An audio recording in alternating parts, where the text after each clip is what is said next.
చూశారా, తల్లి ఒడి తగలగానే బిడ్డ ఏడు పాపేశాడు. ఆవిడే నిజమైన తల్లి. ఆ బిడ్డను తీసుకురా. చూడండమ్మా, నేను కొన్ని ప్రశ్నలు వేస్తాను, వాటికి సమాధానం చెప్పాలి. అలాగే బాబు. ఈ బిడ్డకి ఎన్ని పళ్ళు వచ్చాయి?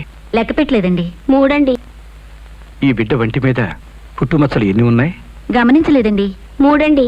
వీపు మీద 1, కాలు మీద 2. తన బిడ్డను గురించి ఇన్ని వివరాలు చెప్పిన తాయారమే అసలు తల్లి. రామా, ఆగండి. నమస్తే సార్. అన్నగారు, ఒక తీర్పు వల్ల 10 మంది నేరస్తులైనా తప్పించుకోవచ్చు గాని ఒక్క అమాయకుడు కూడా బలి కాకూడదు. మా తీర్పు తప్పంటారా? మీరడిగిన ప్రశ్నల బట్టి, ఆ తాయారమ్మ టకా టకా చెప్పిన సమాధానాలను బట్టి ఆమె నిజమైన తల్లి కాదేమోనని నా మనసు కనిపిస్తోందని మీ మనసుకు చెప్పాలని నా మనసు అంటోంది.